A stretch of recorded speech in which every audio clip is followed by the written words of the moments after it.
Welcome to the Deep Dive. This is where we take a huge pile of information articles, research our own notes, and really boil it down to what matters to help you feel genuinely well-informed. Today we're plunging into, a really fascinating stack of recent sources. It's a deep dive into a world that feels like it's constantly shifting under our feet. We'll be touching on everything from global conflicts and political changes to some surprising economic trends and even new scientific mysteries. Our goal really is to connect some dots that you might not have expected. Indeed. And what's so compelling about having all these different sources in front of us is, the chance it gives us. We're not just looking at headlines in isolation. We can start to see underlying patterns, understand why things are happening and why they matter in the grand scheme of things. We'll try to look beyond the surface, piecing together how these different forces are shaping our world, right now. Okay, let's start on the world stage. The conflict in Gaza continues to escalate. Our sources are detailing Benjamin Netanyahu's stated plan for essentially full control. That's a major shift from Israel's 2005 withdrawal posture. And we're also seeing, quite frankly, widespread condemnation aimed at Hamas and Palestinian Islamic Jihad. These videos of emaciated hostages, they're deeply disturbing. Though Hamas denies deliberately starving captives, and meanwhile, just tragically, the chaos around aid distribution continues, leading to more deaths. Yeah, and this immediately throws the whole debate around international law and accountability into really sharp focus. Israel is facing accusations ranging from actions by individual soldiers right up to concerns about disproportionate airstrikes. Now, their defense to the International Criminal Court, the ICC, hinges on something called the complementarity principle. Okay, complementarity. What does that mean exactly? Basically, it means the ICC only steps in if a country is genuinely unwilling or unable to investigate and prosecute alleged war crimes itself. So Israel's argument is, we can police our own. They point to the IDF's internal fact-finding and assessment mechanism. They call it FF, and also military police investigations. So the argument is we've got this handled internally. But what are the criticisms of that approach? Are people buying it? Well, that's exactly it. Critics like the Israeli human rights group Yesh Din, they've labeled the FM a whitewashing mechanism. They point to how slow it is and how it seems to consistently focus on, lower-ranking soldiers. It doesn't often seem to address broader command responsibility, and the sheer scale of the allegations is just immense. Yet higher-level accountability often seems lacking. I mean, there's one example of a brigadier general just reprimanded for destroying a university. Another remained in his post after a cancer hospital was destroyed. So it really raises this question. When Israel's own military advocate general's unit, the MAG unit, appears to be, stretching the principle of discrimination, that's the rule about distinguishing combatants from civilians, are we actually seeing a sort of fundamental philosophical dilemma, a clash between humanitarian law and the laws of conflict themselves? It really challenges how we measure adherence to these laws in the real world. That's a really critical point. And you can see how it feeds into shifting public sentiment within Israel. What apparently started as pretty broad support seems to have shifted quite significantly. There's growing outrage. It's fueled by these stark images of suffering, the fact that hostage releases have stalled, and of course, mounting global condemnation. We're even seeing some Israeli human rights groups and even novelists now using the term genocide. But then on the other side, Netanyahu supporters often dismiss reports of starvation as, quote, fake news or seem indifferent. Yeah, and this kind of dual reality is just grimly reflected in the humanitarian situation itself. UN reports are stark. Gazans, on average, are getting just 0.7 meals per day, according to the Gaza Humanitarian Foundation. That's less than 1 meal a day. Black market prices have just exploded. Flour is up 17 times. A kilo of tomatoes, 50 times its previous price. 50 times. Incredible. And the impact on children is, horrifying. 1 in 3 pregnancies are now high risk. 1 in 5 babies born premature or underweight. There's been a 10-fold increase in stillbirths. And we've even seen an outbreak of Guillain-Barré syndrome. It's a rare autoimmune disease which doctors suspect is linked to the extreme hunger. Oh, my goodness. And it's not just the human cost. Gaza's infrastructure is just decimated. 84% of farmland damaged. 71% of greenhouses. 68% of roads. And the result, a staggering 43% of Gazans now say they're willing to emigrate if they could. It paints a picture of, frankly, systemic collapse. It's truly dire. And while Gaza rightly gets a lot of attention, these humanitarian crises are, sadly, global. Let's just briefly touch on Sudan. The civil war there continues to take a terrible toll. El Fasher, a major city in Darfur, is facing starvation because of an RSF blockade. Aid agencies are reporting food prices there are 5 times higher than elsewhere in Sudan. And this conflict has now displaced nearly 13 million people. It's just a catastrophe on a massive scale. Absolutely. And it's a stark reminder of how quickly the fabric of a society can just unravel, which in a way leads us to think about political shifts elsewhere and their impact on stability. Take Turkey, for example. It's a complicated picture. On one hand, you have this potential opening for peace with the PKK disarmament.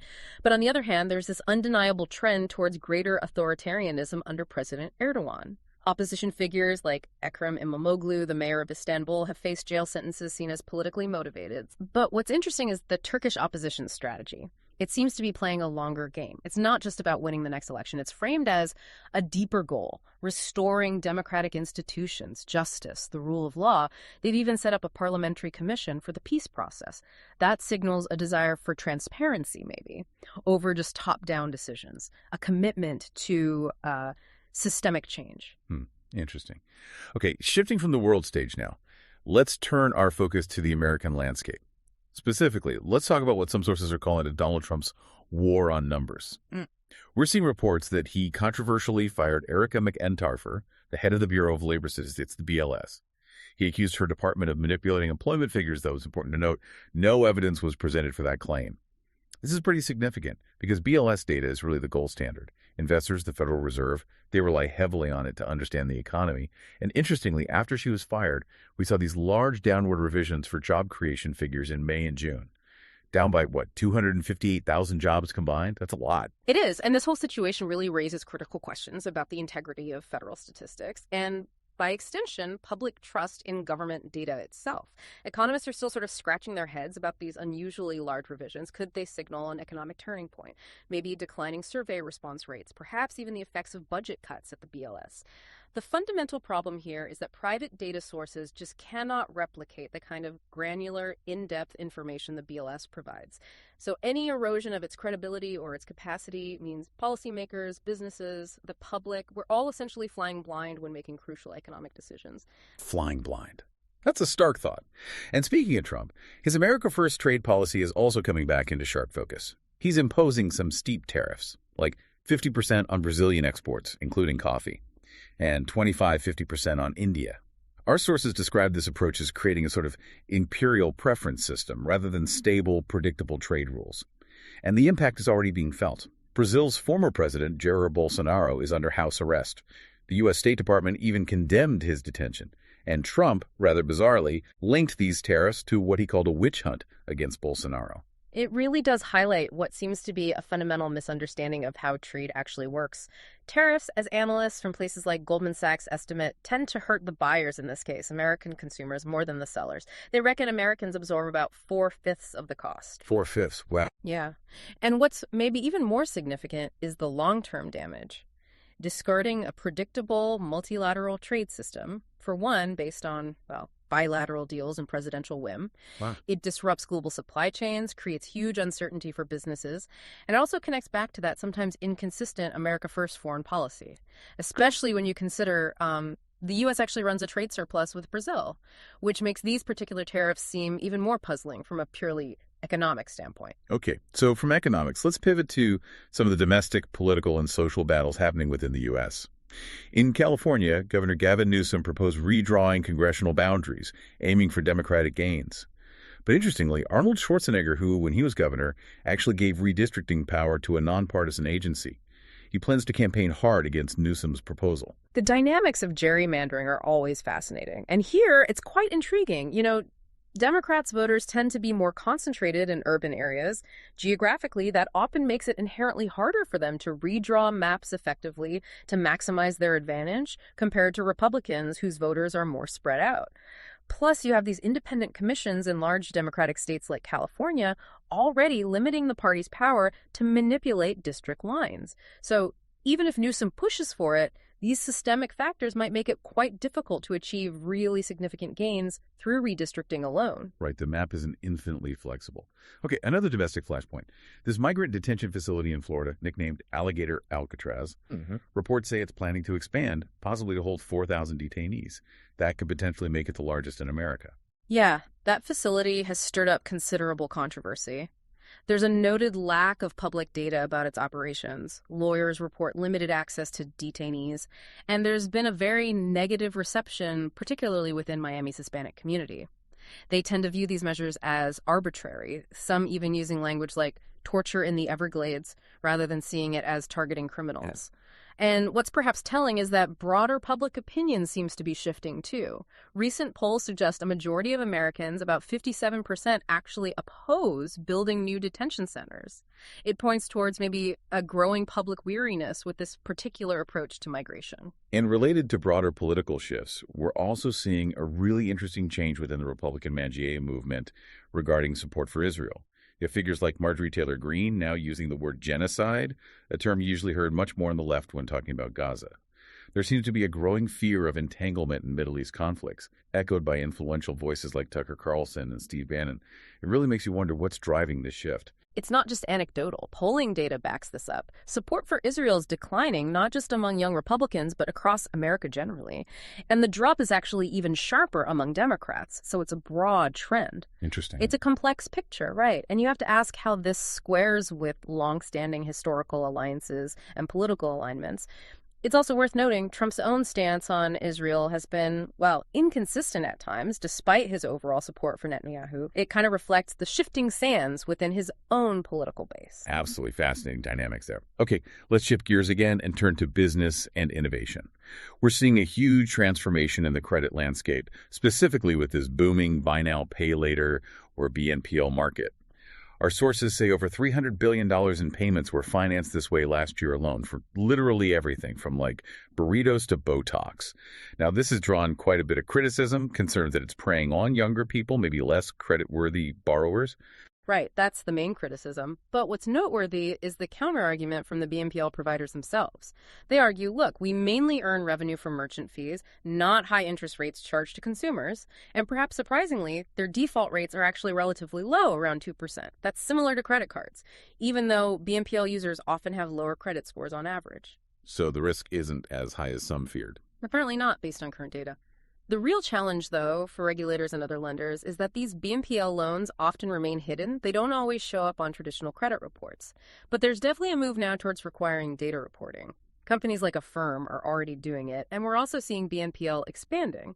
It has significant potential in the business-to-business loan market, not just consumer retail, and it's getting integrated into digital wallets, so it's becoming much more mainstream. Okay, so from credit, let's look at the consulting world.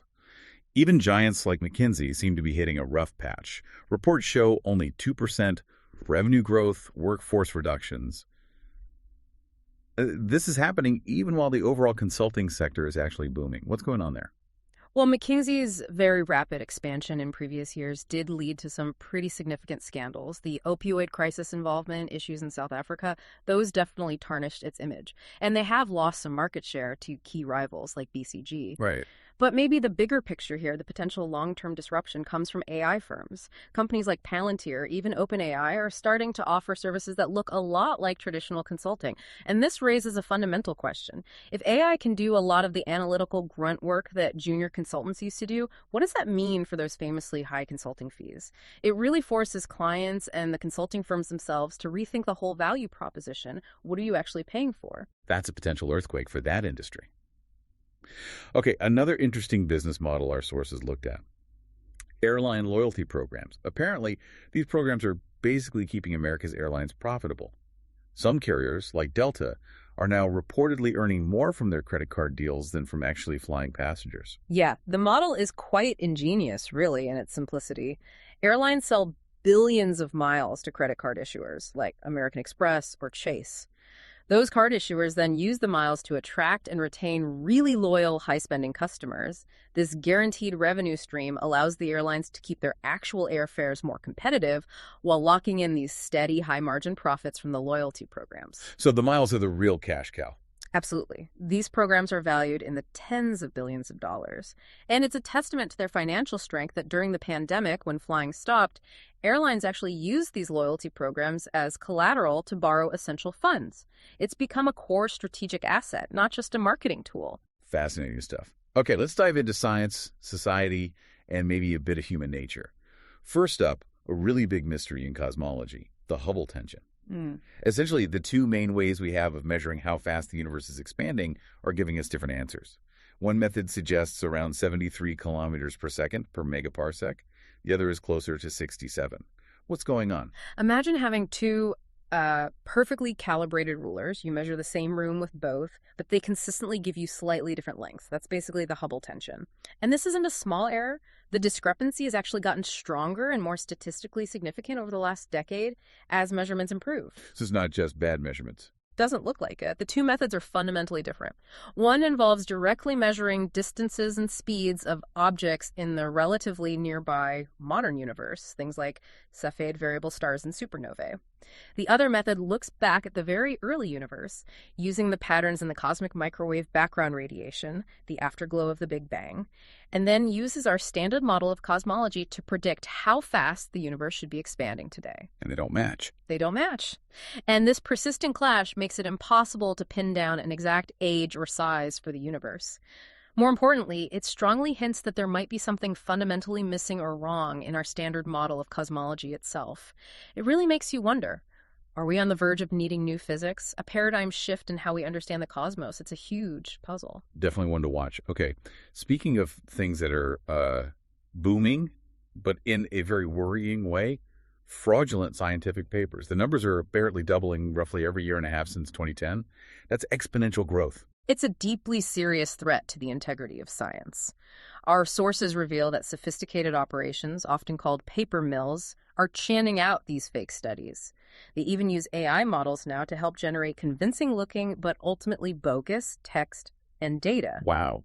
And disturbingly, there's evidence suggesting that a subset of journal editors might be knowingly involved, waving these fraudulent papers through the peer review process, perhaps for financial incentives or to boost their journal's publication metrics. Oh, it's terrible. It has profound implications, especially in medical fields. Imagine clinical guidelines or treatment decisions being based on findings from research. It fundamentally undermines trust in the entire scientific enterprise. It's a systemic problem that needs urgent attention. Absolutely. But innovation isn't always negative, of course. Our sources also highlight a pretty clever defense technology, using microphones to spot radar-evading hypersonic missiles by listening for their sonic booms. How does that work? Yeah, it's a fascinating application of actually relatively simple physics in modern AI. The key insight is that even if a missile is stealthy to radar, it still creates a massive sonic boom when traveling at hypersonic speeds that's 5 times the speed of sound, or faster. So the idea is to deploy networks of sensors, maybe on buoys at sea, equipped with microphones. AI algorithms then analyze the soundscape, listening for the specific acoustic signature of a hypersonic sonic boom. And they can locate it. By using multiple sensors, they can triangulate the missile's position and track. It essentially acts as a tripwire, alerting other defense systems. Now, acoustic detection itself isn't new. Think Cold War submarine hunting. But applying it here with AI offers advantages over, say, complex space-based sensors. It's potentially harder for an adversary to take out a widely distributed network of buoys, and it's likely more affordable. It's probably a temporary solution in the constant cat-and-mouse game of military technology, but it's a clever way to exploit a fundamental physical property. Very clever. Okay, a question closer to home for many listeners, perhaps. Yeah. Should you take collagen supplements for smoother skin and stronger joints? It's a huge market. Ah, yes, the collagen question. It's marketed everywhere. So collagen is a structural protein, vital for skin, bones, tendons, etc. But here's the thing. When you eat collagen, your body breaks it down into amino acids, just like any other protein. The main amino acids in collagen are glycine and proline, which your body can actually produce itself. It doesn't necessarily absorb the collagen whole and send it straight to your wrinkles. So does it actually do anything? Well, the empirical evidence is mixed. Right. Some studies, often industry-funded, it should be noted, do show positive effects on skin elasticity or joint pain relief, but it's hard to definitively say if the benefit comes specifically from collagen or simply from increasing overall protein intake, which provides the building blocks your body needs anyway. Many nutrition scientists suggest that the benefits might just be from getting more protein in general. So what's the takeaway? The takeaway is, it might help some people, but the scientific backing isn't super strong or conclusive yet, and there are likely much cheaper ways to get those same amino acids, think gelatin, which is just cooked collagen, or even standard protein sources like whey protein, eggs, or meat. It's probably not the magic bullet it's often made out to be. Good to know. Okay, let's shift to some major societal changes now, starting with China's really dramatic demographic shift. Get this, 12 million fewer preschool pupils since just 2021. That's huge, and it's leading nursery teachers to retrain for elderly care. It's a direct, stark consequence of China's fertility rate absolutely crashing. It's now estimated at just 1.0 births per woman. That's far, far below the replacement level needed to maintain population size. 1.0. Wow. Yeah. And UN projections show the number of people aged 65 and over in China soaring from about 211 million now to potentially 256 million relatively soon. Meanwhile, there's a severe shortage of certified elderly care workers. China has only about 0.27 per 100 elderly individuals. Compare that to an average of 6 in rich countries. A massive gap. A huge gap. And it really makes you wonder how a society can possibly adapt to such a rapid, profound inversion of its age pyramid. The government is promoting solutions like mixed-use facilities, maybe a nursery on one floor, elderly care on another. It's a pragmatic response, perhaps, but it underscores the scale of the looming crisis. And from demographics to urban planning, let's look at Xiang'an. This is Xi Jinping's highly promoted city of the future, supposedly designed as a solution to urban problems like sprawl and pollution. Its scale is certainly ambitious. Reports suggest $116 billion has already been spent, and the planned population is around 1.4 million people. It's meant to be a showcase of green tech and smart city infrastructure. I sense a but coming. Well, the core challenge highlighted in our sources is its fundamentally statist model. It seems designed for extreme top-down control over residents' lives, almost like a laboratory for digital surveillance and social management. There's also the significant negative impact on the original local population. Many lost factories, farmland, homes, and received what they considered meager compensation. So it really begs the question, can a city truly be a city of the future if it's built on such rigid control and the displacement of existing communities rather than, say, organic growth and individual liberty? It's a very different vision of urbanism. A cautionary tale, perhaps. Let's turn back to the U.S. and the phenomenon of book banning in schools and libraries. The numbers are quite startling. Roughly 10,000 instances of book bans reported in the 2023-24 school year alone, often targeting books related to sexual content, teenage trauma, racism, and LGBTQ+ issues. It's become a deeply partisan and, frankly, concerning battleground. We're seeing reports of school administrators even using AI tools like ChatGPT to scan books for potentially objectionable content for naughty bits. Yeah. And librarians who try to resist these bans are facing intense pressure, harassment, sometimes even accusations of being groomers or distributors of pornography. That's awful. It is, and what's particularly striking and deeply ironic is when you see books like Margaret Atwood's The Handmaid's Tale being banned, a book which is literally about a dystopian society where women are forbidden to read. The irony is thick there. Extremely. It's a stark reflection of a cultural climate where controlling access to information, particularly for young people, is seen by some as a legitimate political objective. Okay, on a lighter, perhaps spookier note, Netflix's hit show Wednesday, a massive supernatural smash, hit 1.7 billion hours viewed, generating estimated revenues of around $360 million. What made it connect so strongly? It really tapped into something, didn't it? Experts point to a clever mix. You've got the relatable, ordinary teenage sullenness and angst, but mixed with these eerie supernatural elements. Tim Burton's signature Gothic visual style was obviously a huge factor. Plus, a snappy, witty script. And critically, it leverages the long-standing cultural presence of the Addams family itself. People already know and have affection for these characters. Right, they're iconic. Exactly. And the enduring appeal of the Addams family across all its iterations seems to stem from this paradox. Beneath the macabre exterior, the spiders in the gloom, they are consistently portrayed as a deeply functional, loving, and mutually accepting family unit. They're weird, yes, but they work as a family, and maybe that resonates. That's a great insight. Yeah. Okay, let's consider another cultural symbol. The swimming pool in fiction. Yeah. Our sources explore its meanings, suggesting it's often a cauldron of opposites. Success and regression, life and death, innocence and lust. It's a powerful recurring motif.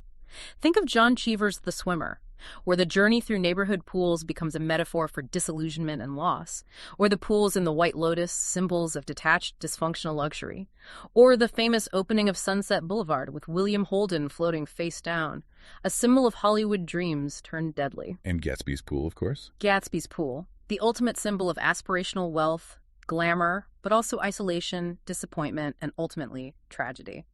Pools in fiction often represent this shimmering surface that hides deeper, often darker currents, sites of transformation, but also potential danger. Fascinating. And from fictional settings to real ones that become brands. Yeah. Provence. It's more than just a place in France now. It's a lifestyle brand. Associated with understated chic, lavender fields, rosé wine, a relaxed way of life. Absolutely. Its timeless landscape, the light, the culture popularized over decades by writers like Peter Mayle, artists, and Hollywood stars setting up homes there, have all been woven into this powerful brand image. It's now a deliberate marketing tool. The booming rosé wine market, particularly pale Provençal rosé, has been a huge driver of this image globally. But there's a paradox, isn't there? The very brand relies on this idea of authenticity and tranquility, yet it's fueled and potentially undermined by mass tourism and the relentless documentation on social media. Maintaining the mystique gets harder. Right, the brand risks consuming the reality. Okay, one more story from the sources, a rather surprising and chilling one. For our Patrick Ryan, an Irish priest dubbed the Devil's Disciple. He apparently played a key role in improving the IRA's bomb-making capabilities. Yes, it's a stark reminder of the complexities and hidden histories within conflicts. According to these accounts, Ryan, using his access and connections, provided the IRA with sophisticated electronic timers, likely sourced from Switzerland. These timers significantly increased the accuracy and potential deadliness of their bombs, allowing for more complex, coordinated attacks during the Troubles. And his attitude afterwards. Chillingly, reports indicate he expressed no regret. In fact, he was quoted as saying he wished he'd been even more effective in his efforts. It's a disturbing perspective, and it connects, in a dark way, back to our earlier discussion about the laws of war, accountability, and the motivations behind violence in conflict zones. It shows how individuals, even unexpected ones, can play pivotal roles. A truly sobering story. Okay, finally, let's touch on some economic philosophy and how it might apply to big life decisions. Our sources include an economist's guide to navigating major choices, starting with that age-old question. Income versus happiness. Does more money make you happier? Well, the traditional view, you might remember, was that happiness kind of plateaued after a certain income level. But more recent large-scale research suggests that might not be true. It seems, generally speaking, that well-being does continue to increase with income, even at very high levels. There isn't necessarily an upper limit where more money stops correlating with more reported happiness, on average. Interesting. So money can buy happiness, statistically speaking. It seems to correlate with it, yes.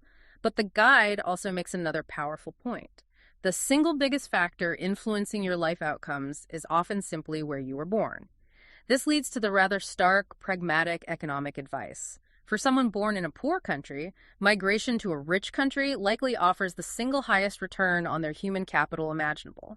The potential gains in income and opportunity are just astronomical. That's a profound point. It is. And interestingly, for older people, the economic advice shifts. It focuses less on income maximization and more on maximizing happiness and, crucially, avoiding loneliness.